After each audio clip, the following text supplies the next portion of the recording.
Okay. So we have here call.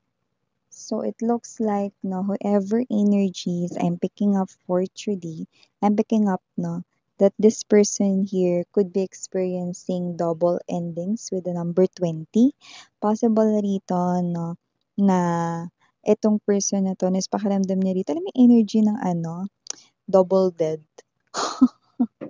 Yung parang feeling niya 'no, patay siya ta's, parang pinapatay pa siya 'no, gano'ng klase yung energy 'no. And for this person to use that kind of, word 'no, others might be thinking na masyado namang extreme yun, Miss, yan, masyado namang intense yun. Yes, because yun yung pinaka well suited na word or situation na pinagdaraanan ng person na ito. So whoever this energy is connecting sa inyo, this person here is experiencing double endings. Ending na nga tas double pa yun. Good luck sa kanya, bes, no? So, tingnan natin.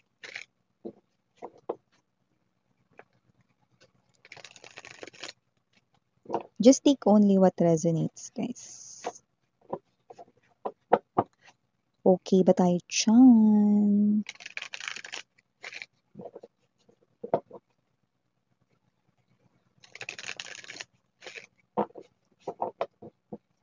Okay.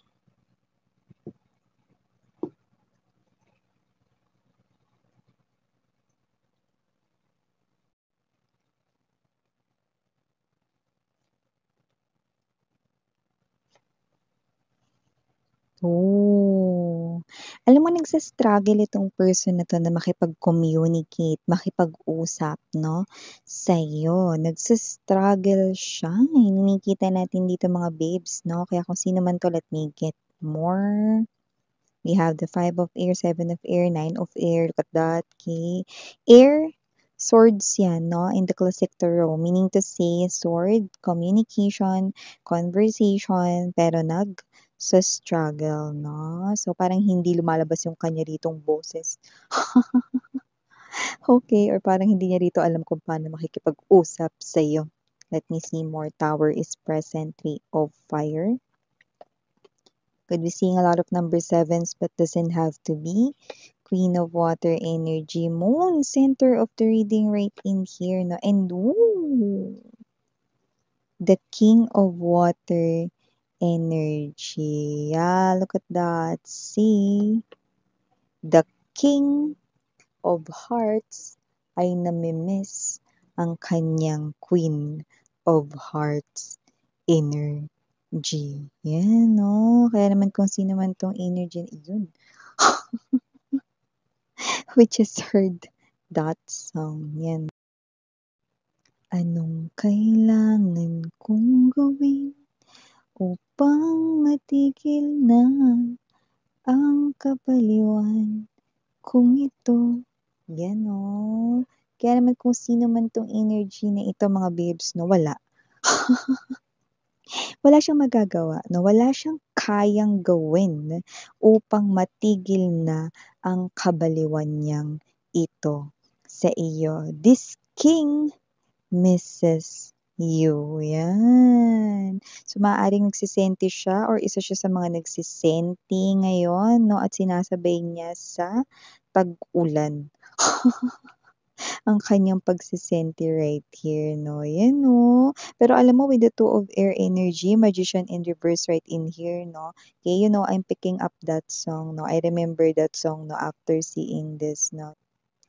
Well, I don't wanna see you anymore.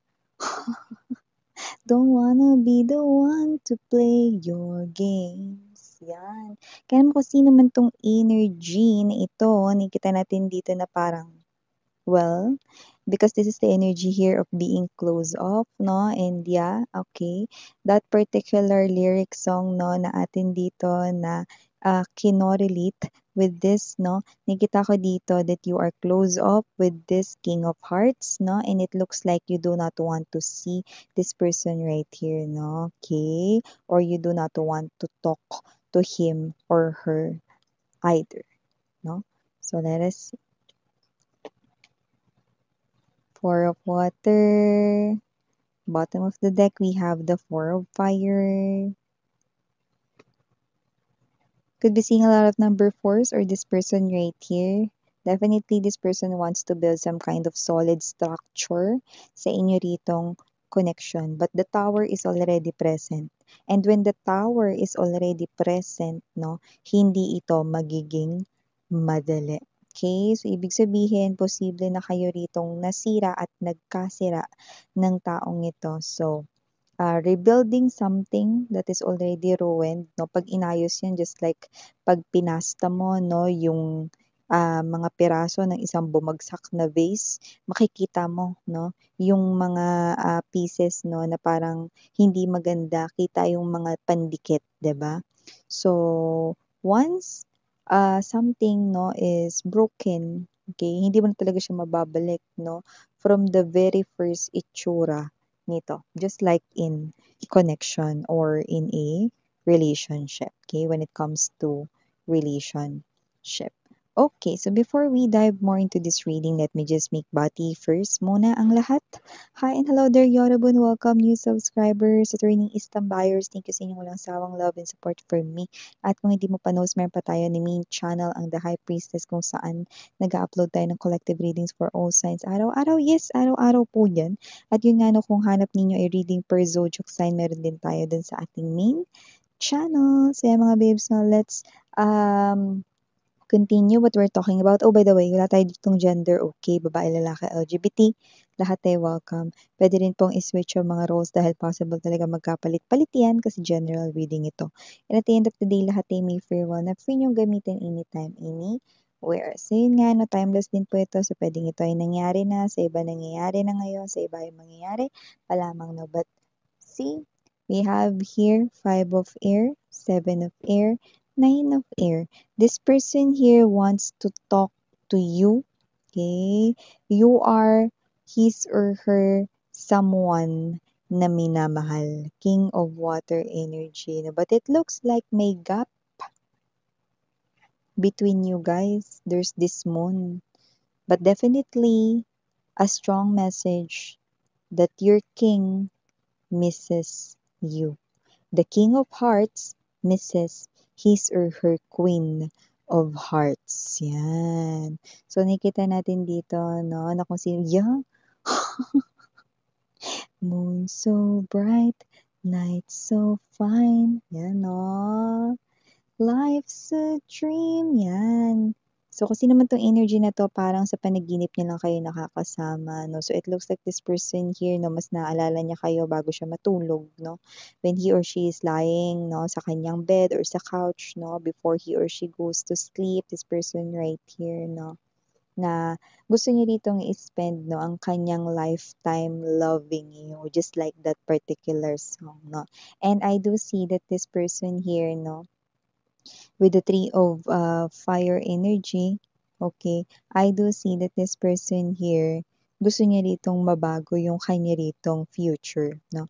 So, niya mabago rito ang kanyang destiny, no? So, I do see that, ano man yung naging dahilan kung bakit kayo rito nagkagulo, nagkahiwalay with the tower right in here.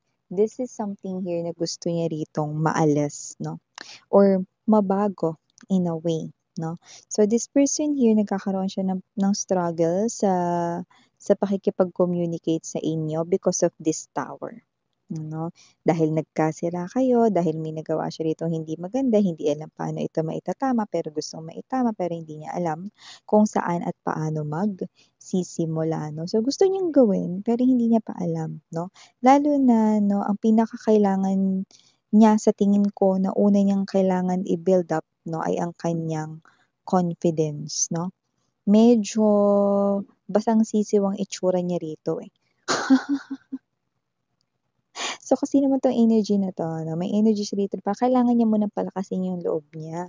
Humarap sa taong nagawan niya ng pagkakamali at yun ay walang iba kundi ikaw, no? Parang sinasabi niya rito na ang syunga-syunga niya with the Four of Water energy, no, sa lahat ng tao dito na kanyang masasaktan. Bakit?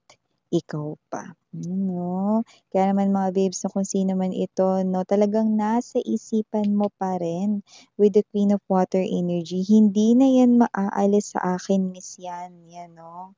Okay, Queen of Water, Tower, and there's this Two of Air.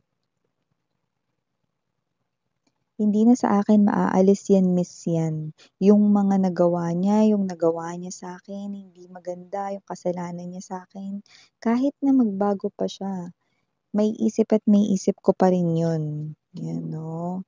May gano'n kayong klase ng trauma na iniwan ng taong ito. So, nakita natin dito, okey mga babes, na kung sino man yung mga energies na ito, nakikita ko rito 'no, na kayo ito na hindi niyo na siya gusto ritong makausap.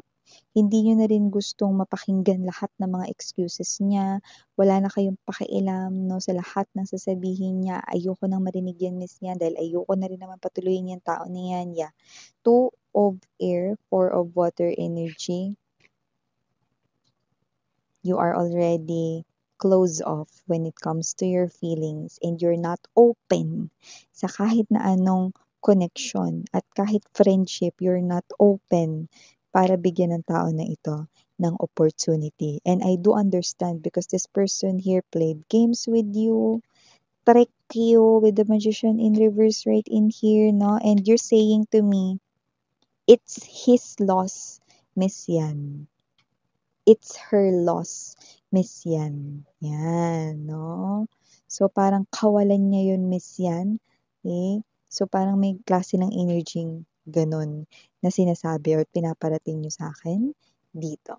And nakikita natin dito mga babes 'no, na kung sino man yung mga energies na napi-pick up natin for today's reading, I do see that blinak mo na rin itong tao na 'to sa social media mo, sa'yo ritong life 'no, sa'yo ritong mga friends, sinabi mo rin na huwag sabihin kung nasaan kayo, saan kayo nagtatrabaho, saan kayo nakatira 'no, and all of those stuffs 'no, you're, keeping it hidden 'no. So, nakiusap kayo, humingi ng pabor 'no, dun sa mga taong, parehas ninyong kakilala 'no, na huwag sabihin 'no, yung mga details about you if magtanong etong ex-lover ninyo because you want to maintain 'no, your, peace of mind and at the same time 'no, you want to get away from this person here for good. 'Yan 'no, parang gusto mo na rito talagang lumagay rito sa tahimik 'no, at alam mo na magiging tahimik lamang at maayos ang buhay mo kung wala siya 'no. So, I do see that your life without this person here is yes, maayos nga. Mas maayos nga 'no, nung nawala siya rito. But yeah, okay, the message right in here is very clear with the moon. The moon right here 'no, maganda yung moon kapag sobrang laki niya at full siya. Okay, lalo na mga babes 'no, may energy 'no, na kapagka gano'n ibig sabihin maliwanag talaga 'no, sa liwanag ng buwan 'no, ang katotohanan that this person here is missing you. The king is missing his or her queen or the queen 'no, na ito na lumalabas bilang energy mo, wala tayong gender dito, babae, lalaki, LGBT 'no, lumalabas bilang energy mo, ramdam mo yung ganyan na nami-miss niya kayo, ramdam mo na iniisip niya kayo, ramdam mo, alam ng intuition mo 'no, na iniisip niya kayo, 'yan, okey?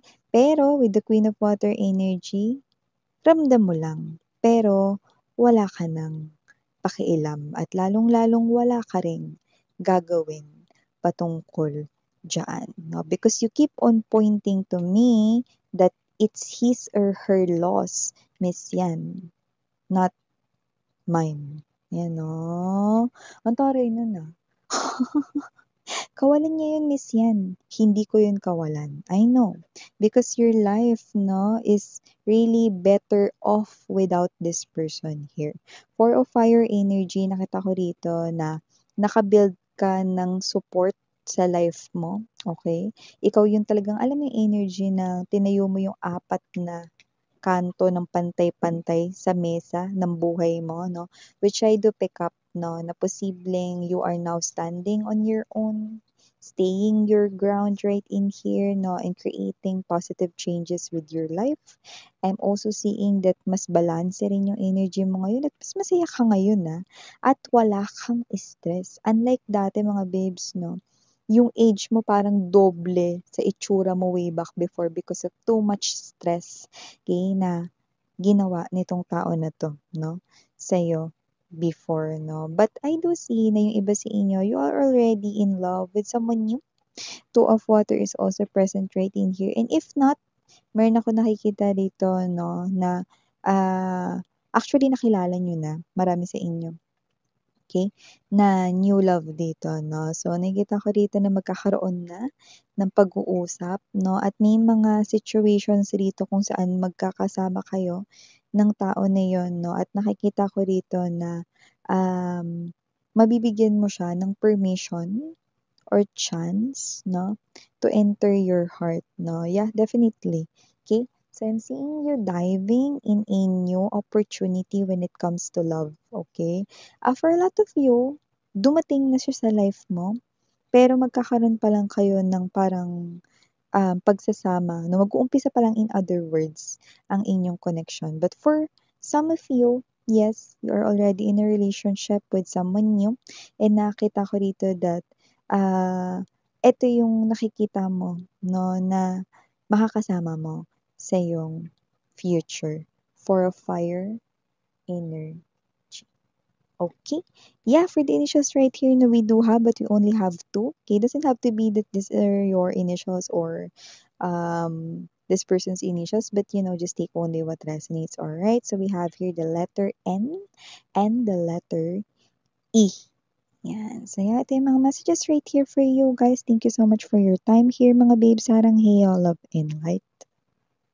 And